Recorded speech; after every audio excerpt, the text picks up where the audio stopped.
حدیث میں آتا ہے جب ایک مسلمان دوسرے مسلمان سے اللہ کی نسبت پر ملاقات کرتا ہے، کوئی اور غرض نہیں ہے، تو اللہ پاک کل قیامت کے میدان میں اس کو عرش کا سایہ دے گا۔ ایک موقع ہے جو اللہ پاک نے ہمیں دیا ہے، اس موقع کو غنیمت سمجھ کر کے اپنی قربانی کو آگے بڑھانا اور اپنی محنت کو آگے بڑھانا اور اپنے وقت کو آگے بڑھانا، ورنہ میرے دوست بزرگوں مواقع ہاتھ سے نکل جاتے ہیں تو پھر آدمی افسوس کرتے رہ جاتا ہے، پھر آدمی حسرت کر کے رہ جاتا ہے کہ ایک موقع تھا، مجھے محنت کرنا چاہیے تھا، ایک موقع تھا، مجھے قربانی دینا چاہیے تھا، وہ موقع میں نے گنوا لیا اور وہ موقع میرے ہاتھ سے نکل گیا۔ پچھتانے سے کچھ نہیں ہوگا، حسرت کرنے سے، افسوس کرنے سے کچھ نہیں ہوگا۔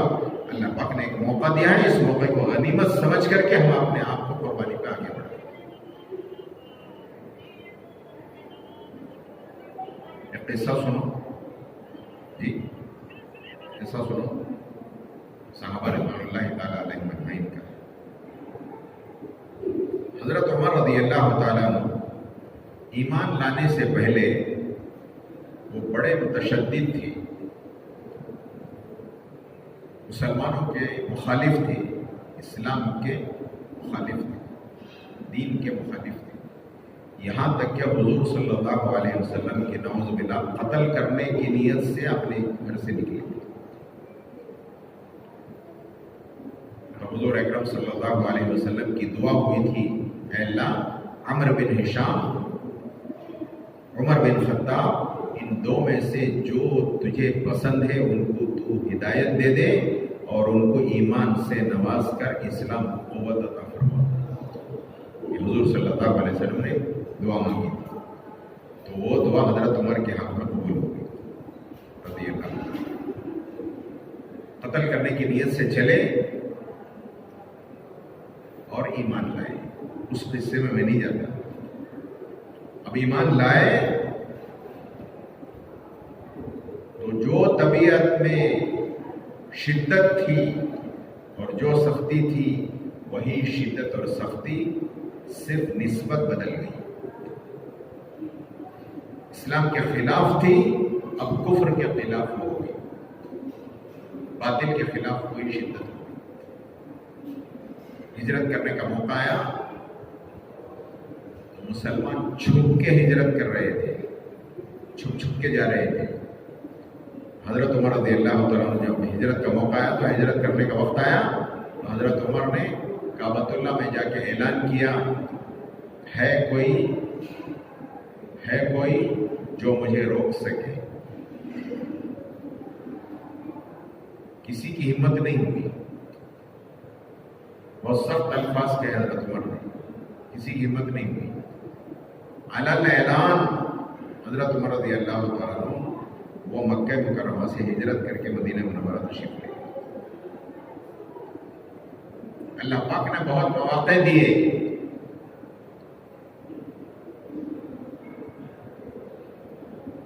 جنگوں میں شریک ہونے گئے، آگے بڑھنے کے مواقع اللہ پاک نے بہت دیے۔ اپنی زندگی میں جو کچھ کیا اس پر حضرت عمر رضی اللہ تعالیٰ عنہ اپنے خلافت کے زمانے میں، حضور صلی اللہ علیہ وسلم کی 23 سالہ نبوت کا زمانہ اور حضرت ابو بکر صدیق رضی اللہ تعالیٰ عنہ کا 2.5 سال خلافت کا زمانہ، 23 سال یا 2.5 سال، 25.5 سال کا زمانہ۔ اس کے بعد حضرت عمر رضی اللہ تعالیٰ عنہ کو خلافت ملی۔ حضرت عمر رضی اللہ تعالیٰ عنہ کا جو خلافت کا زمانہ تھا، تاریخ کی کتابوں میں یہ بات ملتی ہے کہ 10 سال حضرت عمر رضی اللہ تعالیٰ عنہ نے اپنے خلافت کا زمانہ پایا۔ اس 10 سال میں مولانا ابراہیم صاحب دامت برکاتہم ارشاد فرماتے ہیں کہ 4000 جامع مسجدیں بنی، دنیا کے اکثر حصے میں اسلام پھیل گیا، روم و فارس فتح ہوئے، بڑی بڑی حکومتیں زیر ہوئی، اسلام کا بول بالا ہوا، دنیا میں اسلام اتنا پھیلا، انگریز ایک مورخ لکھتا ہے اگر مسلمانوں میں ایک اور عمر پیدا ہو جاتا تو ساری دنیا میں اسلام ہی اسلام رہتا، کوئی اور مذہب نہیں رہتا۔ اتنا کام اللہ پاک نے حضرت عمر رضی اللہ تعالیٰ سے لیا۔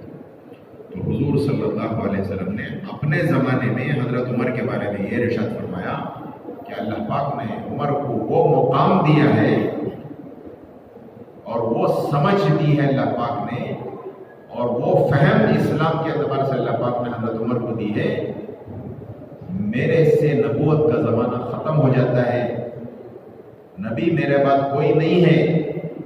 حضرت عمر فرماتا ہے، حضرت رسول پاک صلی اللہ علیہ وسلم ارشاد فرماتے ہیں کہ میرے بعد اگر کوئی نبی ہوتا تو حضرت عمر ہوتا۔ لا نبی بعدی ولا امت بعدکم، میرے بعد کوئی نبی نہیں، میری امت کے بعد کوئی امت نہیں، لیکن حضور نے فرمایا لو کان نبیا، اگر کوئی میرے بعد کوئی نبی ہوتا تو حضرت عمر نبی ہوتے۔ اتنا فہم اور اتنی سمجھ اور اتنا اللہ پاک نے اتنی فراست اللہ پاک نے حضرت عمر رضی اللہ تعالیٰ کو دی تھی کہ گویا نبی بننے کی استعداد اللہ پاک نے حضرت عمر کے اندر رکھی۔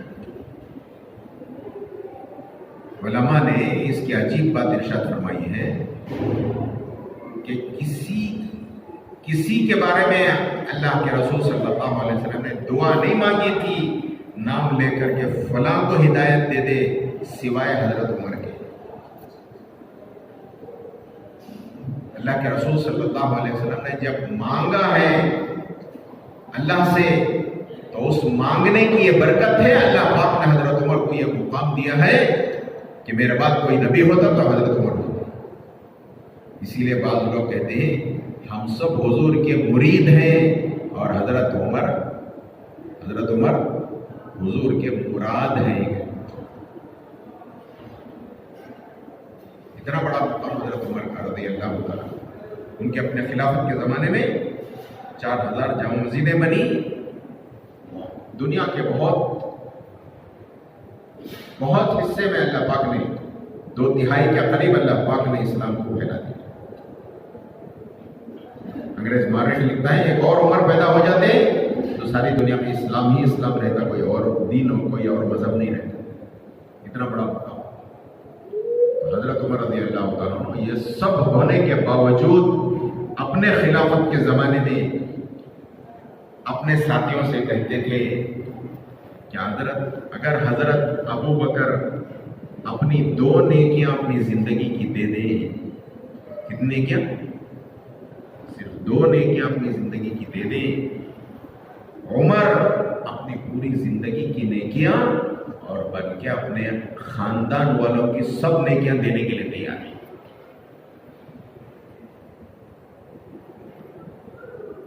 تو لوگوں نے پوچھا امیر المومنین آپ سے تو اللہ پاک نے اتنا کام لیا ہے اور اتنا دین اور اسلام پھیلا ہے، تو آپ حضرت ابو بکر کی 2 نیکیوں کے بارے میں اپنی پوری زندگی کی نیکیوں کا سودا کرنے کے لیے تیار ہیں کہ وہ کون سی 2 نیکیاں ہیں حضرت ابو بکر کی؟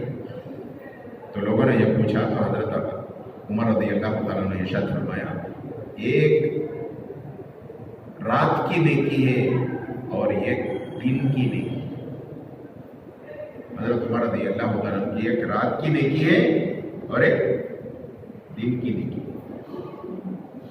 تو لوگوں نے پوچھا وہ رات کی نیکی کون سی ہے اور دن کی نیکی کون سی؟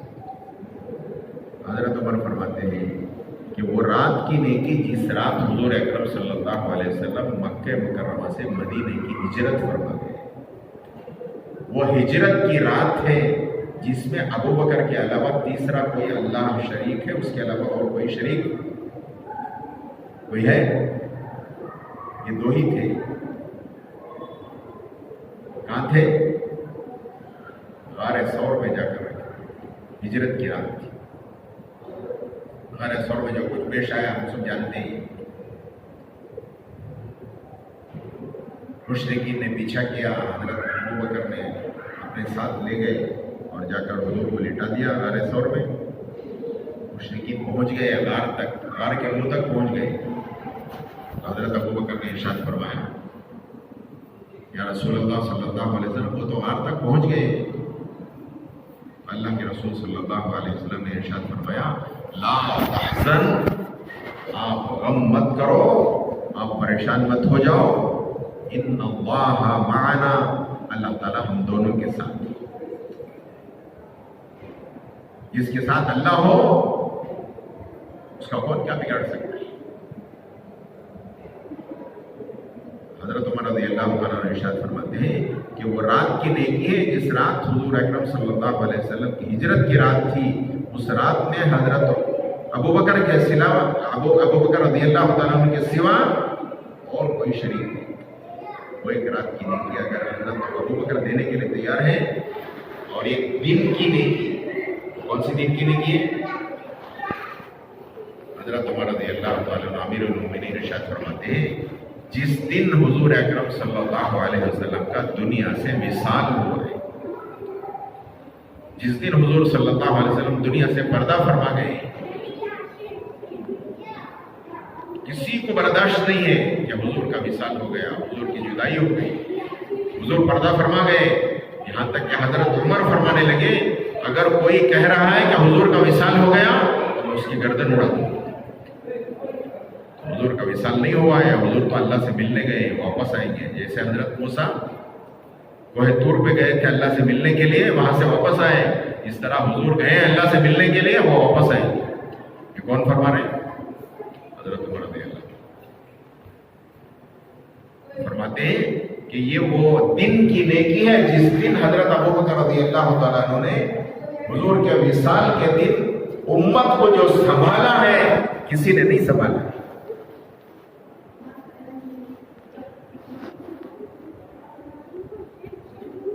وما محمد الا رسول قد خلت من قبله الرسل، لمبی آیت ہے، تو وہ آیت اس دن حضرت ابوبکر نے جو پڑھی، حضرت عمر فرماتے ہیں کہ مجھے ایسا محسوس ہو رہا تھا کہ یہ آج ہی آیتیں اتری۔ افہم ماتا وقتل انقلبتم علی اعقابکم، بہرحال لمبی آیت ہے، اس کا معنی یہ ہے کہ تم سب دنیا سے جانے والوں میں سے ہو، جتنے رسول آئے وہ بھی دنیا سے گئے، وما محمد الا رسول قد خلت من قبلہ الرسل، جتنے رسول اس سے پہلے آئے وہ سب کوئی دنیا میں نہیں ہے، وہ سب جانے ہی کے لیے آئے۔ اس طرح آج حضور بھی پردہ فرما گئے۔ حضرت عمر فرماتے ہیں کہ یہ دن کی نیکی ہے جس دن حضرت ابوبکر رضی اللہ تعالیٰ عنہ نے حضور کے وصال کے وقت پر اور حضور کے دنیا سے پردہ فرمانے کے وقت پر امت کو جو سنبھالا ہے اس میں کوئی دوسرا شریک نہیں۔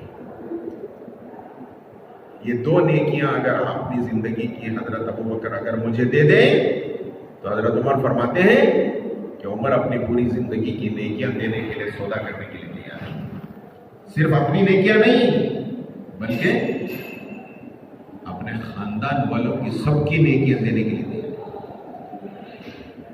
اس طرح میرے بھائی دوست بزرگوں، مواقع ہوتے ہیں، ان مواقعوں میں ان موقعوں پر آدمی آگے بڑھ جاتا ہے اور آگے بڑھ کر نیکیاں لے لیتا ہے اور اس میں قربانی دے دیتا ہے، تو وہ قربانیاں اس کا کوئی بدل نہیں ہو سکتی۔ اب موقع ہے اللہ پاک نے ہمیں اور آپ کو جو دیا ہے، وہ موقع یہی ہے کہ یہ اجتماع پھر آئے گا، ہماری زندگی رہے گی، ہمیں کا کوئی اس کی امید نہیں کر سکتا۔ یہ تو 4 سال کے بعد یہ اجتماع ہو رہا ہے۔ یہ 4 سال کے پہلے جو لوگ اجتماع پچھلے 4 سال کے پہلے اجتماع میں تھے، اس میں کتنے اب موجود ہیں اور کتنے اللہ کو پیارے ہو گئے، کتنے اللہ کے دربار میں پہنچ گئے۔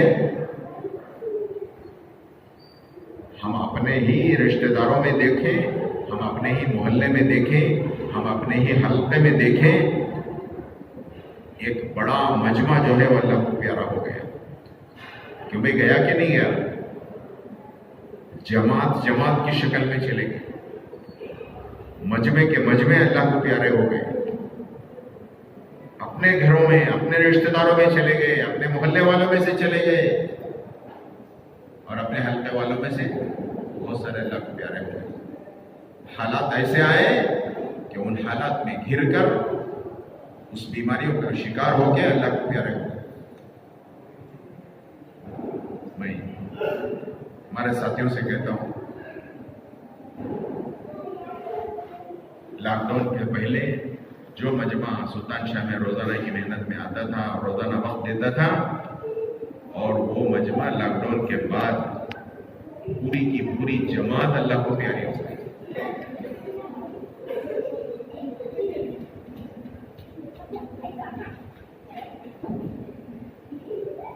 ایک شیخ ابراہیم اکیلے نہیں گئے، وہ اپنے ساتھ 6 ساتھیوں کو جماعت کے ساتھ لے گئے.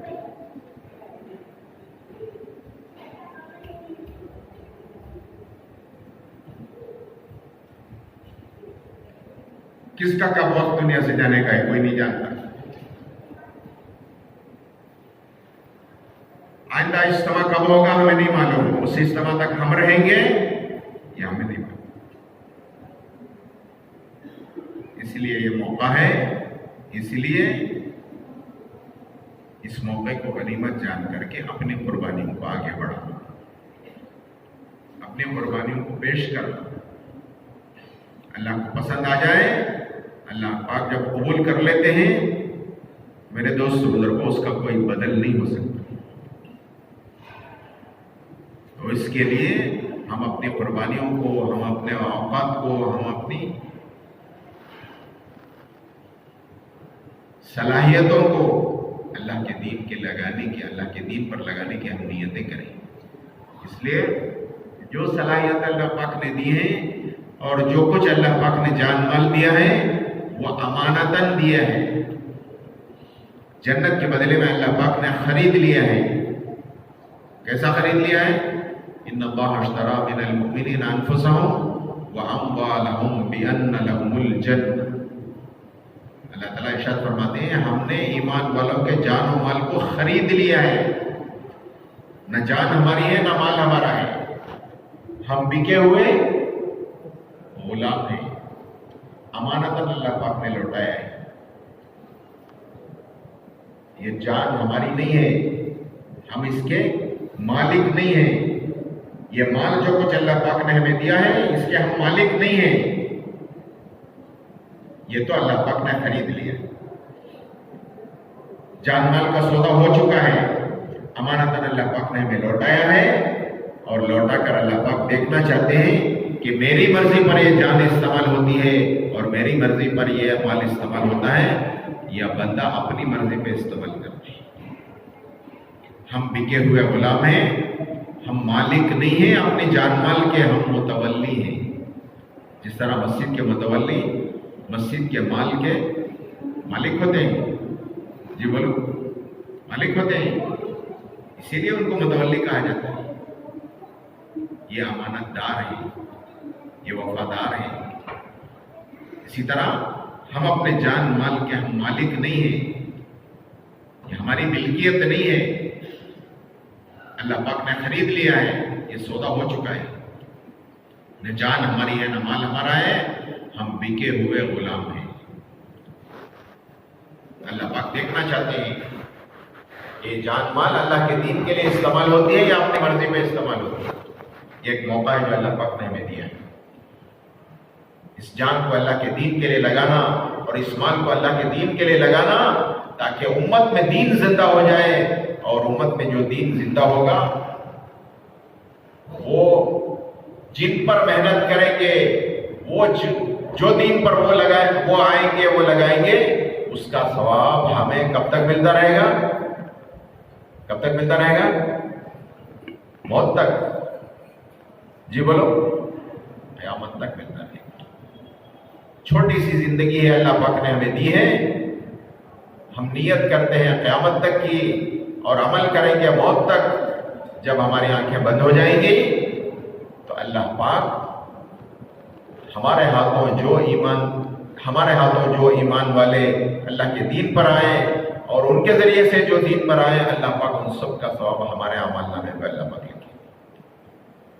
اسی لیے ہمارے نثار حضرت رحمۃ اللہ علیہ وہ فرماتے تھے کہ اجتماع سے پہلے قربانی دینا، اجتماع سے پہلے جان لگانا، اجتماع سے پہلے مال لگانا، اجتماع سے پہلے اپنی صلاحیت لگانا، اجتماع سے پہلے اپنے دل دماغ کو لگانا، یہ اجتماع کی جان ہے۔ اجتماع سے جو کچھ خیر وجود میں آئے گی اس سب کے حصے دار اللہ پاک پہلے لگانے والوں کو اللہ پاک دے گی۔ اس لیے نیت کرو کہ انشاءاللہ جب تک جئیں گے انشاءاللہ دین کی محنت کریں گے۔ اب یہ موقع ہے اللہ پاک نے ہمیں دیا ہے، اس موقع کو غنیمت جان کر کے آپ اپنی جان مال کی ہمدردی بنائیں۔ کم از کم اتنی محنت ہماری ہو جائے، ہمارے محلے کے ہر گھر کے ہر فرد تک ہم محنت کر کے اس کو اللہ کے راستے میں ہم نکالنے والے بن جائیں۔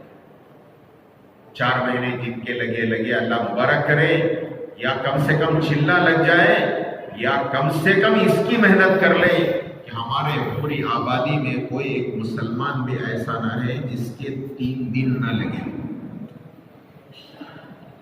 کوئی بھائی ایسا نہ رہے جس کے 3 دن نہ لگے۔ ہر بھائی پہ محنت کر کے ہم ان کو 3 دن کے لیے نکالیں تاکہ وہ وقت لگا کر پھر اجتماع میں آنے کی وہ ترتیب بنائیں۔ کیوں اس کی کوشش کریں گے انشاءاللہ۔ اس کے لیے اپنے کو ہمیں قربانی میں ڈالنا پڑے گا، اس کے لیے اپنے کو آگے آنا پڑے گا، اس کے لیے اپنے کو اپنی صلاحیت کو اس راستے میں ہمیں لگانا پڑے گا۔ اسی لیے ہمارے بڑے اس کی دعا مانگتے ہیں کہ اللہ امت میں صلاحیت بہت ہے، امت میں صلاحیت بہت ہے، امت میں صلاحیت کے برباد ہونے سے امت کو بچا لے، ورنہ یہ امت کی صلاحیت کہاں لگ رہی ہے؟ دنیا پہ لگ رہی ہے، اور دنیا فنا ہونے والی ہے، اور یہ دنیا بے وفا ہے۔ جتنا دنیا پہ لگا وہ سب ضائع ہوا، اور جو آگے لگے گا وہ انشاءاللہ اللہ معاف فرمائے وہ فنا ہو جائے گا۔ اس لیے سمجھدار وہ ہے جو اللہ کے دین کی محنت کے لیے اللہ کے دین پر لگانے کی نیت کرے۔ آج تک ساری دنیا میں کوئی ایسی محنت نہیں ایجاد ہوئی، کوئی ایسی ٹیکنالوجی نہیں آئی، کوئی ایسا انفارمیشن ٹیکنالوجی کہو یا کوئی آئی ٹی کہو، کوئی ٹیکنالوجی ایسی آج تک دنیا میں ایسی پیدا نہیں ہوئی۔ اناج اور غلہ زمین پر محنت کرے بغیر مل جائے، کیوں میں ایسی کوئی ٹیکنالوجی ہوگی؟ آج تک کوئی ایجاد ہوئی ہے؟ آج تک کوئی ایجاد ہوئی ہے؟ حضرت آدم علیہ السلام کے زمانے سے لے کر آج تک جو ترتیب ہے اناج اور غلہ، سبزیاں اور ترکاریاں اور فروٹ جو کچھ لینا ہے، اس کے لیے محنت کہاں کرو؟ کہاں کرو محنت؟ زمین پہ محنت۔ اس طرح فرماتے ہیں یہ انسان جو ساری دنیا میں پھیلے ہوئے ہیں، ان کے اندر مختلف استعدادیں اللہ پاک نے رکھی ہیں، مختلف صلاحیتیں اللہ پاک نے رکھی ہیں۔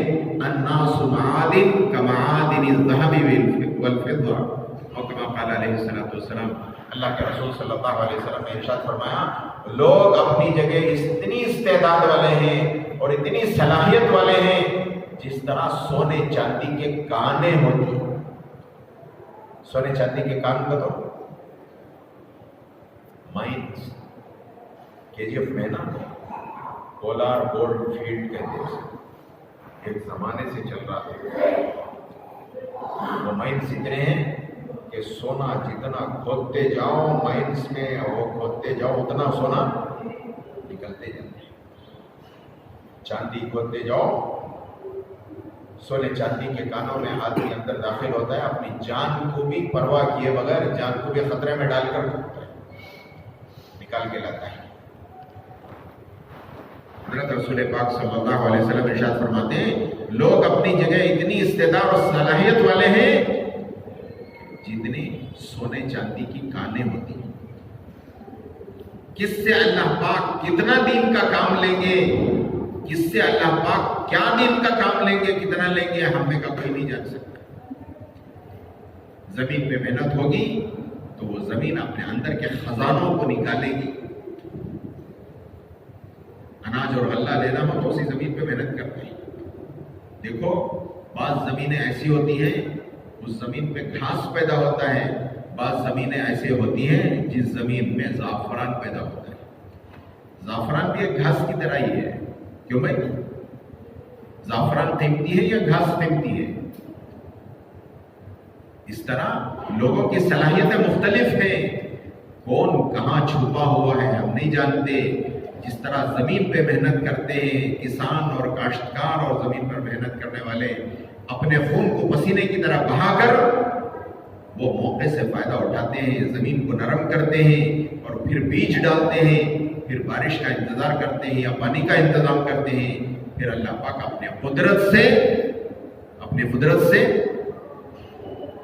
اللہ پاک اگا دیتے. بنجر زمین تھی، اس کو نرم کیا اور اس کو بیج ڈالا اور پانی پہنچایا. تو ہماری یہ اجتماع کی پہلے والی جو محنت ہے یہ بالکل اسی طرح زمین پر محنت کرنے کی ہے. گشتوں میں جانا، ملاقاتوں میں جانا، یہ گویا ہمارے ہل چلانے کی محنت ہے. کیسی محنت ہے؟ زمین پر ہل چلانے کی محنت ہے. کبھی ادھر جا رہا ہے، کبھی ادھر جا رہا ہے، کبھی آگے جا رہا ہے، کبھی پیچھے جا رہا ہے. لوگ باہر سے دیکھنے والے کہتے ہیں یہ کیا ہے، لوگ پھر لے کوئی، لوگ دیوانے سمجھتے ہیں. لیکن اس کی جو محنت ہو رہی ہے وہ اللہ کے علم ہے. کسان اپنی زمین پہ محنت کرنا شروع کرتا ہے، نرم کرنے کی محنت. اسی طرح ہم گشتوں میں جا کر، ہم ملاقاتوں میں جا کر لوگوں کے دلوں کی زمین کو نرم کرنے کی محنت کر رہے ہیں. اور جو بات کر رہے ہیں، متکلم جو زبان سے نکال رہا ہے جو الفاظ، وہ گویا اس کے دل میں بیج ڈال رہا ہے. اس طرح زمین پہ نرم کرنے کے بعد بیج ڈالا جاتا ہے، اس طرح متکلم وہ ایمان والے کے زمین پہ محنت کر کے اس کے دل میں ایمان کا بیج ڈال رہا ہے، وہ عمل کے شوق کا بیج ڈال رہا ہے. جب وہ بیج اندر چھک جائے گا، پھر واپس آ کر رات کی تنہائیوں میں رو کر اللہ سے آنسو بہائیں گے. اللہ کے سامنے اس کا آنسو کا بہانا گویا بارش کے قطروں کا پڑتا ہے. جب یہ محنت ہوگی، پھر اللہ پاک بے طلبوں میں اللہ پاک طلب پیدا کریں گے. اور جب طلب پیدا ہوگی تو اللہ پاک ہدایت کی ہوائیں چلا دیں گے اور اللہ پاک ایمان کی فضائیں اللہ پاک قائم کر دیں گے. گھر گھر سے ایمان آئے گا اور گھر گھر کے بچوں کے اندر سے انشاءاللہ ہدایت کی ہوائیں اللہ پاک چلائیں گے. میرے بھائیو، دوستو، عزیز بزرگوں، یہ موقع ہے جو اللہ پاک نے ہمیں دیا ہے. اس موقع کو غنیمت سمجھ کر اپنے روزانہ کی محنت بھی بڑھانا ہے اور اپنے فروج کی محنت 3 دن سے زائد بھی ہمیں محنت کرنا ہے. اور جو موقع اللہ پاک نے ہمیں دیا ہے، اس سال کا ہمارا وقت اگر نہیں لگا ہے تو ہم نیت کریں کہ اجتماع سے پہلے ہم اپنا چلہ انشاءاللہ لگا دیں گے. 3 چلے کی بھی نیت کرو. اجتماع سے پہلے والی محنت میں شریک ہو جاؤ اور اجتماع کے بعد والے محنت میں بھی شریک ہو جاؤ. 4 مہینے لگیں گے تو پہلے والی محنت میں بھی شرکت ہو جائے گی، بعد والی محنت میں بھی شرکت ہو جائے گی. اور میرے دوست بزرگوں، یہ ہماری محنت وہ کسان والی محنت ہے. اور اللہ پاک کیا دیں گے؟ ایک دانہ بیج کا اگر اپنے کو فنا کر دیتا ہے زمین میں، ایک دانہ جو بہترین دانہ ہے، لوگ کیا کہتے ہیں؟ کیا دیوانے یہ لوگ کسان. اتنا بہترین بیج اگر لے جا کے بازار میں بیچا تو سب سے زیادہ قیمت ملتی اسے. لیکن کسان جانتا ہے یہ بہترین بیج اگر میں زمین میں دفن کروں گا تو اللہ پاک اس ایک کے بدلے میں کتنے دیں گے؟ 10 20 700 دانے اللہ پاک دیں گے. جب آئے گا تو اپنے گھر بھی اناج آئے گا، بازاروں میں بھی آئے گا، ویئر ہاؤس میں بھی جائے گا، گوڈاؤنوں میں بھی جائے گا اور دکانوں میں بھی جائے گا اور سب کے گھروں میں انشاءاللہ وہ اناج پہنچ جائے گا. تو اس طرح میرے دوست بزرگوں، ہم محنت شروع کریں گے، اللہ پاک ایمان کی فضا قائم کریں گے. ہر ایک کے دل کے اندر اللہ پاک طلب پیدا کریں گے اور ہدایت کی جب طلب پیدا ہوگی اللہ پاک ہدایت کی ہوائیں چلائیں گے. ان سب میں اللہ پاک ہمیں حصے دار بنائیں گے. اس لیے نیت کرو کہ انشاءاللہ اجتماع سے پہلے ہمیں اپنا وقت لگانا ہے. لگائیں گے انشاءاللہ. کون کون لگائیں گے؟ نقد کون کون چلنے کے لیے تیار ہے؟ ذرا کھڑے ہو جاؤ، ذرا کھڑے ہو کر اپنے نام پیش کرو۔